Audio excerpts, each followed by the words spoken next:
Paz, alegria, bem-vindo ao canal, que Deus abençoe o seu dia, que esse dia seja repleto de muitas bênçãos, que você seja muito agraciado, muito agraciada por Deus. Estamos aqui para fazer a meditação do Evangelho de hoje, Mateus capítulo 8, versículos de 5 a 11. Estamos num novo ano litúrgico. Então agora nós vamos meditar muito os evangelhos, agora o Evangelho de Lucas. Nós vamos aos domingos e vamos no Evangelho de Mateus durante a semana.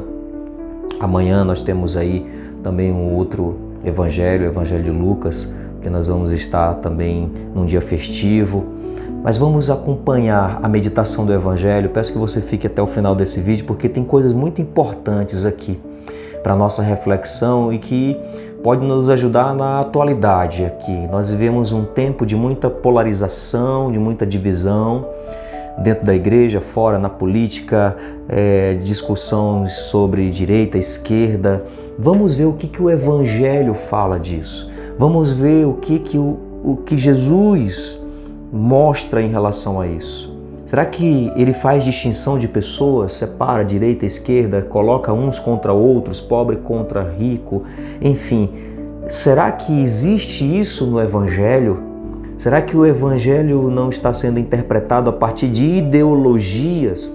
Vamos então fazer esta reflexão bem franca a partir do Evangelho de hoje, onde Jesus vai favorecer um centurião romano, um militar que é responsável por 100 soldados, que tem ali um poder, né? Que tem ali uma voz de comando sobre outras pessoas. Como foi tratado por Jesus?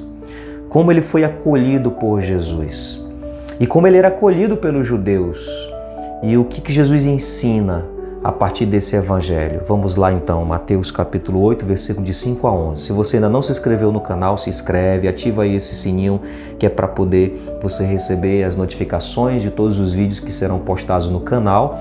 E se você quiser também entrar num grupo de WhatsApp, é um grupo fechado, só para você receber os conteúdos do canal lá no grupo direto, você já compartilha, você já vê o conteúdo do vídeo e ajuda na evangelização também.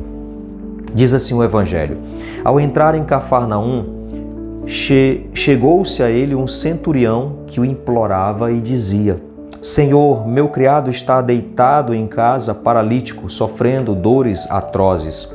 Jesus lhe disse: eu irei curá-lo. Mas o centurião respondeu-lhe: Senhor, não sou digno de receber-te sob o meu teto. Basta que digas uma palavra e meu criado ficará são. Com efeito, também eu estou debaixo de ordens e tenho soldados sob o meu comando. E quando digo a um vai, ele vai, e a outro vem, ele vem. E quando digo ao meu servo faze isto, ele o faz. Ouvindo isso, Jesus ficou admirado e disse aos que o seguiam: em verdade vos digo que em Israel não achei ninguém que tivesse tal fé. Mas eu vos digo que virão muitos do Oriente e do Ocidente e se assentarão à mesa no reino dos céus com Abraão, Isaque e Jacó. Palavra da salvação, glória a vós, Senhor. Primeiro ponto: Deus não faz distinção de pessoas.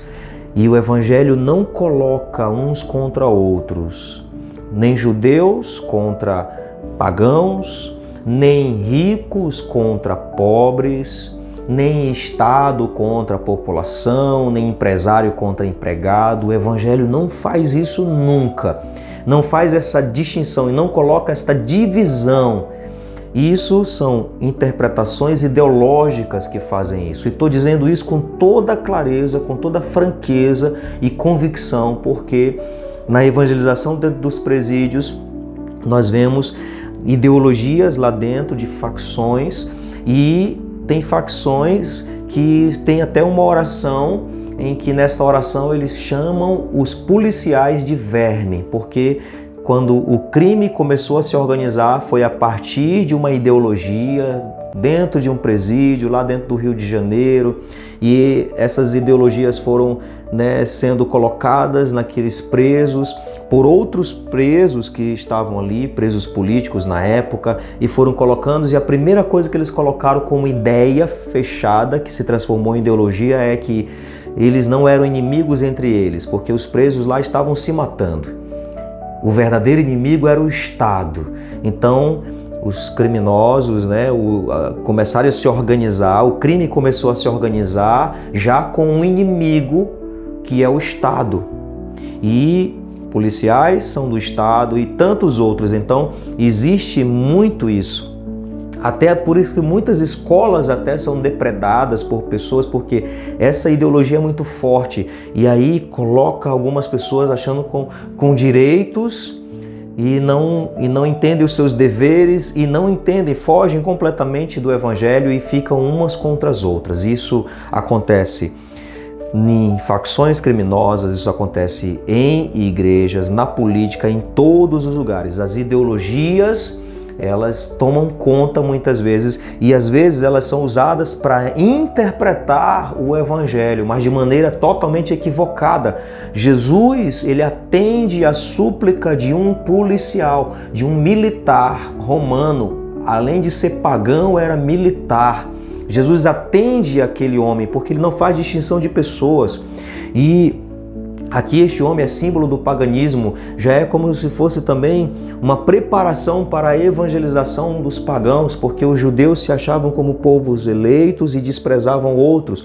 E isso é que acontece com as ideologias de direita, de esquerda, seja lá o que for. E então muitos acham, aqueles que são de direita desprezam quem é de esquerda despreza quem é de direita. Existe esse desprezo, existe algo como se fossem exclusivos, como se fossem os certos, os exclusivos, e desprezam os outros. Dentro do judaísmo era assim. Jesus, ele quebra, ele rompe com isso. Jesus, ele rompe com esta exclusividade. Os judeus se achavam exclusivos e desprezavam os romanos e todos os pagãos. Quem não era judeu era tido como inimigo, como pagão, impuro, não podia se misturar. Inclusive, por isso que o homem, na sua humildade, ele reconhece, inclusive, ele entende esse lado do judaísmo. Ele diz: Senhor, só basta uma palavra, não precisa entrar na minha casa, porque ele sabia que dentro dos rituais judaicos não era permitido entrar na casa de um pagão, porque eles eram tidos como impuros. Então o homem, na sua humildade, mas com a esperança e com a fé que Jesus poderia atender, disse: Senhor, basta só uma palavra, Senhor, só uma palavra, não precisa entrar na minha casa. Olha a humildade daquele homem. Jesus se admira inclusive disso. Jesus se admira daquele homem sendo humilde, suplicando pelo seu servo e dizendo: Senhor, me ajuda, mas não precisa você descumprir a lei do judaísmo, basta uma palavra. E Jesus não, Jesus rompe com esta ideologia que faz acepção de pessoas, que coloca as pessoas divididas. Jesus rompe com essa lei que é interpretada a partir de uma ideologia, e Jesus vai na casa. Eu vou lá. E Jesus diz que vai, porque ele não faz distinção de pessoas. Meu irmão, o Evangelho é espetacular. O Evangelho, ele abre a mente, o Evangelho nos faz pensar. Ele não nos deixa com a cabeça fechada em ideologias. Isso é ideologia. É, como o Papa Francisco diz, é uma praga. Faz muito mal, porque a pessoa não pensa. Ideologia, o que é? É uma ideia que você coloca na cabeça e você fecha a cabeça naquela ideia e você não abre a cabeça para pensar ou repensar. Jesus, ele abre a cabeça, ele abre o entendimento com sua mensagem.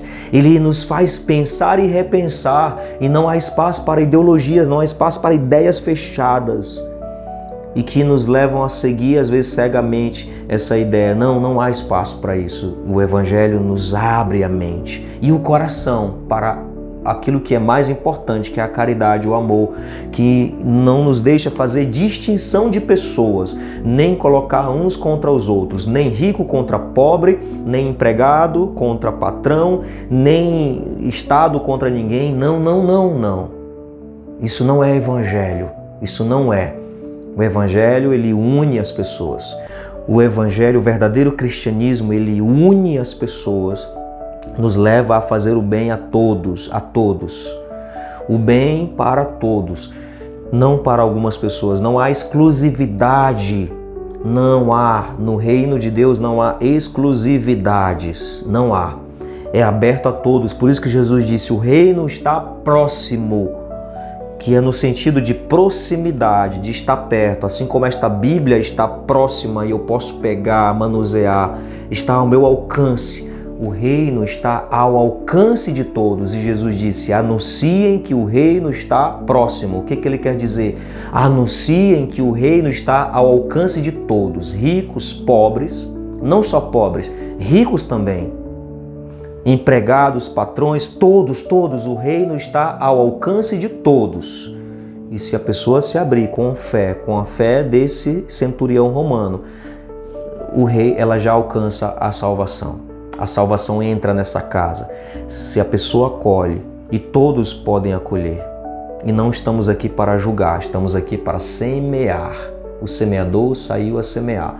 Não importa o tipo de terreno, ele semeou. O nosso papel é semear, não é julgar o tipo de terreno, se esse vai dar certo, se esse não vai, porque esse é de direita, esse é de esquerda, esse é daquilo. Não cabe a nós julgar o terreno, se vai dar certo, se esse vai se converter, se esse não vai. Não é nosso papel fazer isso. Nosso papel é semear a palavra de Deus.